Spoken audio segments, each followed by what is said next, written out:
सर्वनाम सबसे पहले ये चीज देखो बेटा, सर्वनाम है क्या चीज?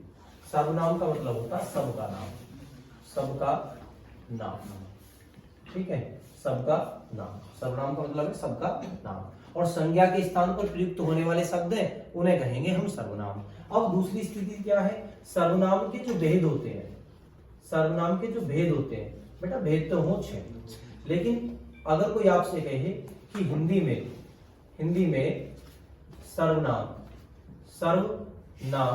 होते हैं, हिंदी में सर्वनाम होते हैं, तो बेटा 11 लगाओगे आप। क्या लगाएंगे? 11। अब 11 कौन कौन से होते हैं? 11 कौन कौन से होते हैं? 11 होते हैं बेटा मैं या हम कह सकते हैं इसे, ठीक है, मैं या हम कह सकते हैं, ठीक है। उसके बाद तू या तुम, उसके बाद यह है, ठीक है, तू या तुम के बाद आप लिखो, पहले आप लिखो बेटा, आप, उसके बाद यह है, और यह को हम कह सकते हैं ये, या वह, और बहुवचन बना दे तो बेटा वे कह सकते हैं। यह वह, जो के बाद सो, ठीक है, सो, कुछ, कोई, और कोई के बाद बेटा कुछ, और कुछ के बाद आप लिखेंगे कौन, और कौन के बाद बचा मेरे क्या, कौन के बाद क्या। ये हिंदी में आपके कितने हैं? 11 सर्वनाम होते हैं। और काउंटिंग भी आप चेक करो, देखो 1 2 3 4 5 6 7 8 9 10 और 11। हिंदी में कितने सर्वनाम है? 11। जबकि कोई अगर आपसे ये कह दे कि बेटा सर्वनाम के भेद कितने होते हैं, अगर भेद की बात करें तो सर्वनाम के भेद, अगर मैं भेद की बात करूं तो भेद बेटा कितने रहेंगे आपके? 6 भेद हैं। कितने हैं? 6। 6 में 6 के 6 भेद कौन कौन से हैं वो चीजें आप चेक कीजिए। 6 के 6 भेद कौन कौन से हैं? देखिएगा 6 भेद आपके कौन कौन से होते हैं। 6 के 6 भेद आप देखो, 6 भेद कौन कौन से? नंबर एक है आपका पुरुषवाचक, पुरुषवाचक सर्वनाम, ठीक है। नंबर 2 बात करूं मैं निजवाचक, निजवाचक, और बेटा निजवाचक सर्वनाम, ठीक है, निजवाचक सर्वनाम। नंबर 3 की बात करूं निश्चयवाचक, निश्चयवाचक, ठीक है, निश्चयवाचक सर्वनाम, ठीक, ये निश्चयवाचक सर्वनाम। और नंबर 4 की बात करूं अनिश्चयवाचक, अनिश्चयवाचक सर्वनाम। और नंबर, इसके बाद मैं बात करूं आपकी 5 की संबंधवाचक, संबंधवाचक सर्वनाम, ठीक है बेटा। और नंबर 6 की बात करूं बालक मेरे, तो वो है प्रश्नवाचक, प्रश्नवाचक सर्वनाम। अब बात आती है जो ये आपके ये जो 11 के 11 सर्वनाम है, कौन से सर्वनाम में कौन सा सर्वनाम यूज होगा, ठीक है, सर्वनाम। अब देखो जैसे पुरुषवाचक सर्वनाम है, इसके 3 भेद होते हैं बेटा पुरुषवाचक के। प्रथम यानी उत्तम पुरुष, उत्तम पुरुष, प्रथम यानी उत्तम पुरुष जिसे कहते हैं फर्स्ट पर्सन, ठीक है। इसके बाद आएगा मध्यम पुरुष, मध्यम पुरुष, और मध्यम पुरुष यानी का सेकंड पर्सन, ठीक है। इसके बाद लिखेंगे अन्य पुरुष, अन्य पुरुष, अन्य पुरुष, ठीक है। अब मैं बात करूं उत्तम पुरुष में कौन सा सर्वनाम यूज होगा, तो उत्तम पुरुष में मैं बात करता हूं बेटा, उत्तम पुरुष में यूज होगा मैं, उत्तम पुरुष में मैं या हम।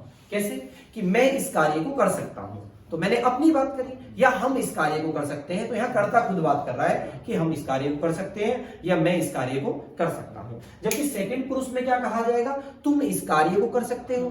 थोड़े आदर के साथ में बात करूं तो क्या कहूंगा? तुम इस कार्य को कर सकते हो, और अगर हमसे छोटा है तो क्या कहेंगे? तू इस कार्य को कर सकता है। तो तू या तुम आ जाएगा बेटा सेकंड पर्सन, तू या तुम सेकंड पर्सन में। थर्ड पर्सन के लिए क्या जाएगा? वह इस कार्य को कर सकता है। थर्ड पर्सन में कौन पूछ गया? वह इस कार्य को कर सकता है, या मैं बोलूंगा वे इस कार्य को कर सकते हैं, वे इस कार्य को कर सकते हैं। तो वह या बेटा बोला जाएगा आपका वे, वह या बोला जाएगा आपका क्या? वे।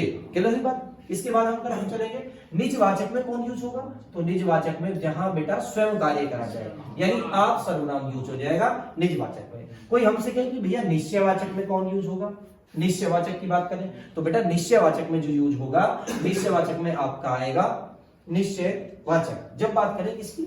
निश्चितता की, तो निश्चितता के लिए यूज जो होगा, निश्चितता में आपका यूज होगा यह और वह। अब यह कब यूज होगा? जब कोई वस्तु मेरे निकट रखी हुई है, तो मैं बोलूंगा जैसे मेरे निकट रखी है ये पुस्तक, मेरे निकट रखी है ये पुस्तक, मैं बोलूंगा यह पुस्तक मेरी है, यह पुस्तक मेरी है। तो निकटवर्ती में तो यह यूज हो गया, लेकिन यही पुस्तक उस टेबल पर जाकर रखी हुई हो तो मैं बोलूंगा वह पुस्तक मेरी है। निश्चित तो है, लेकिन वह तो दूर है, यह तो यहां है। क्लियर है? इसके बाद आगे चलेंगे। अनिश्चित के लिए अगर मैं बात करूं तो बेटा अनिश्चित में कौन आएगा? अनिश्चितता की अगर बात करूं तो अनिश्चित में कौन यूज होगा? तो अनिश्चित में यूज होगा बच्चा मेरे कोई और कुछ। लेकिन इसके भी दो भेद होंगे कोई कुछ के लिए। कोई तो यूज होगा प्राणी बोधक के लिए और कुछ होगा बेटा वस्तु बोधक के लिए। जैसे कोई की बात करूं मैं आपसे बोलूंगा कि कोई व्यक्ति यहां आओ, कोई व्यक्ति गेट पर खड़ा है, कोई व्यक्ति गेट पर खड़ा है। या मैं बोलूं कुछ वस्तुएं यहां ले आओ, कुछ वस्तुएं यहां ले आओ, या कुछ वस्तुएं वहां पहुंचा दो। तो सीधी सी बात है, ये सजीव के लिए युक्त होगा और ये निर्जीव के लिए। क्लियर है? इसके बाद आता है संबंध बोधक। और बालक अगर संबंध बोधक की बात मैं आपसे करूं तो संबंध में कौन यूज होगा? कौन सा सर्वनाम? जो और सो। जो और सो की बात करूं सर्वनाम की तो वो आपके संबंध बोधक में आ जाएंगे। जबकि प्रश्न बोधक में कौन कौन आएंगे? प्रश्न बोधक में सर्वनाम यूज होगा आपका कौन और क्या सर्वनाम। कौन और क्या सर्वनाम, तो आपको पता लग जाना चाहिए। 11 के 11 सर्वनाम है, 11 के 11 सर्वनाम है। कौन कौन से? 1 2 3 4, ठीक है, 5 6 7 8 9 10 11, ठीक है। तो ये आपके 11 सर्वनाम यूज होंगे। क्लियर हुई बात?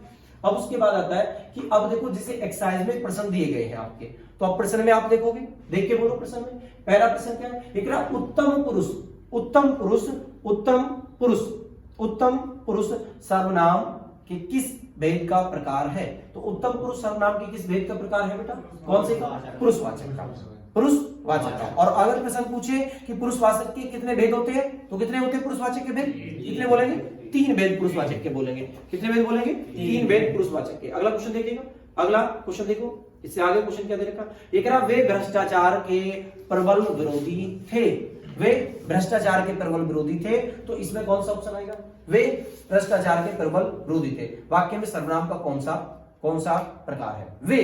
अब मैं करूं मैं प्रश्न सुनो, मैं भ्रष्टाचार का प्रबल विरोधी हूं, मैं भ्रष्टाचार का प्रबल विरोधी हूं, तो इसका मतलब ऑप्शन पूछ गया आपका कौन सा? उत्तम पुरुष। लेकिन अगर मैं बोलूं तुम भ्रष्टाचार के प्रबल विरोधी हो तो क्वेश्चन आ जाएगा आपका मध्यम पुरुष। लेकिन अब प्रश्न में कहा है कि वे भ्रष्टाचार के प्रबल विरोधी हैं, तो इसका मतलब कौन सा आएगा? अन्य पुरुष। लेकिन ऑप्शन में अन्य पुरुष नहीं है, तो सिर्फ और सिर्फ क्या लग जाएगा बच्चा मेरा? पुरुषवाचक इसका राइट जवाब होगा। तो पुरुषवाचक इसका राइट जवाब होगा। क्लियर है बात यहां तक? ठीक है, नेक्स्ट देखो अगला क्वेश्चन। इसके बाद मुझे क्वेश्चन दिया है, ये कह रहा है रेखांकित शब्द के आधार पर पुरुषवाचक सर्वनाम के भेद का सही विकल्प क्या है?